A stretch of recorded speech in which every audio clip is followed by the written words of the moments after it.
Your neighbor just finished his new pool, and now your foundation has a crack that wasn't there 6 months ago. Ever wonder why figuring out who pays for that is one of the most counterintuitive fights in property law?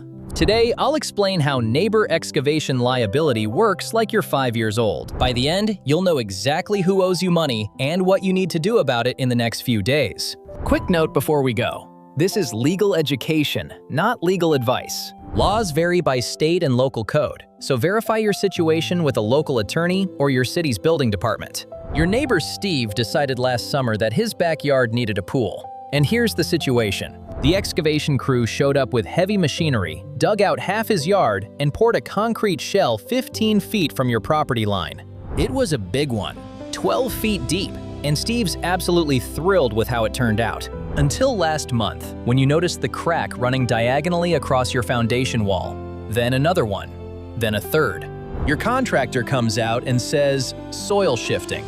The diagnosis points directly to ground disturbance from the excavation next door. The repair estimate comes back somewhere between $8,000 and $30,000, depending on how bad it gets. Foundation repairs are among the most expensive home repairs a homeowner faces, and costs can climb even higher if structural reinforcement or underpinning is required. So you walk over to Steve's house and tell him what the contractor said. And Steve, genuinely nice guy, basically says, the pool is permitted, it's legal, and he doesn't see how it's his problem. Here's the thing, Steve might actually be right, and that should make you furious. But stay with me, because the law gives you more than Steve thinks. Now let's start with the part that stings, because it matters.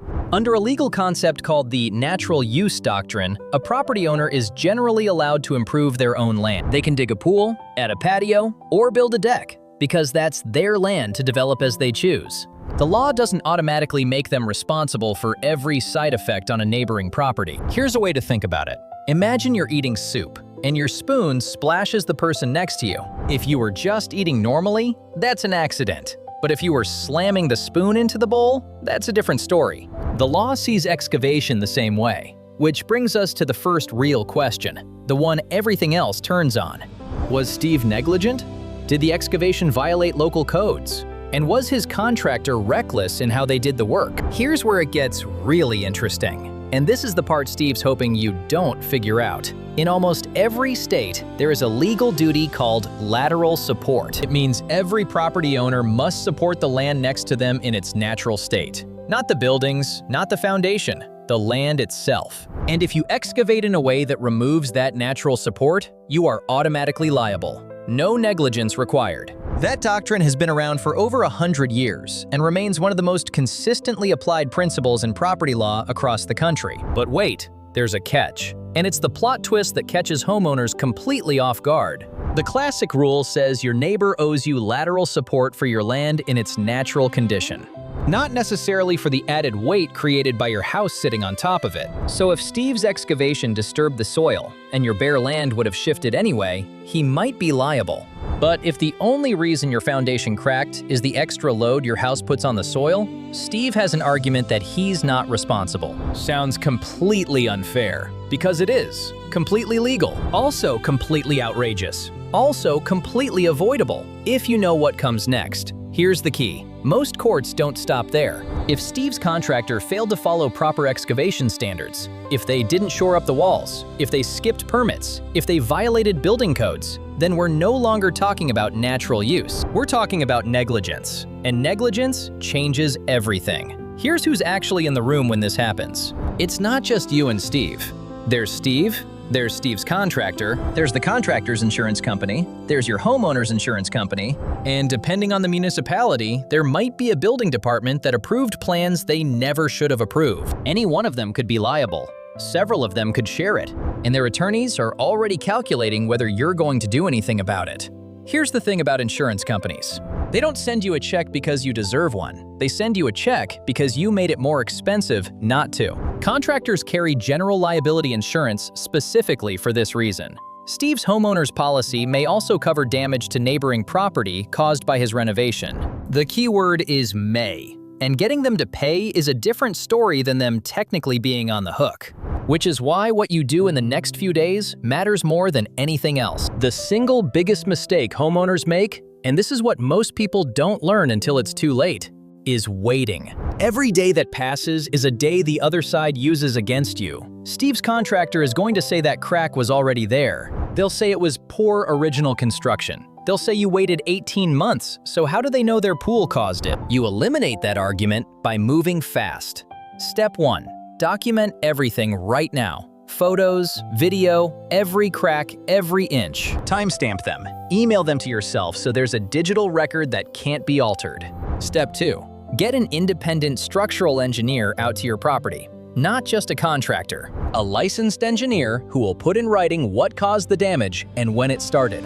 That report is your evidence. Without it, you have an opinion. With it, have documentation that holds up in court and in front of an insurance adjuster. Step 3. Send Steve a certified letter, return receipt requested, putting him on formal notice that you believe his excavation caused damage to your property and that you're holding him and his contractor responsible. That letter creates a legal record. It starts the clock.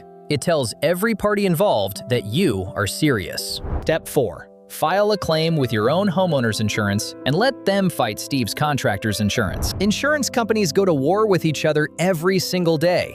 Let yours go to work. Here's what surprises most people. Your own insurance may pay for your repairs first, then go after Steve and his contractor to get reimbursed. That process is called subrogation. You may not have to fight anyone directly. Your insurance company becomes the one chasing Steve, and they have lawyers who do nothing else. One more thing worth knowing. If Steve's contractor pulled permits, those permit records are public documents. You can request them from your city's building department. If the work approved on paper doesn't match what actually happened on the ground, that gap is evidence. Contractors sometimes cut corners after the inspector signs off. A structural engineer who knows what to look for can spot the difference between what was permitted and what was actually built. That discrepancy, documented, can shift the entire liability picture. So let's come back to that crack in your basement. You saw it, you panicked. You talked to Steve, and Steve basically said, "Not my problem." But Steve didn't account for lateral support doctrine. He didn't account for his contractor's insurance policy. He didn't account for the certified letter you're about to send. He didn't account for the permit record sitting in a public file at City Hall. And he definitely didn't account for the structural engineer's report that will say in plain English exactly what happened to your foundation and exactly when. Helplessness is cheaper than accountability. That's what Steve was counting on. But you have a paper trail to build, an insurance claim to file, and a legal doctrine that's been protecting property owners for a century. The crack in your foundation is not the end of this story. It's the beginning of a paper trail that puts the cost exactly where it belongs. Here's the question I want you to sit with.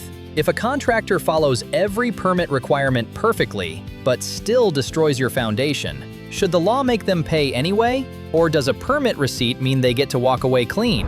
Drop your answer below, because courts in different states genuinely disagree, and the answer might surprise you.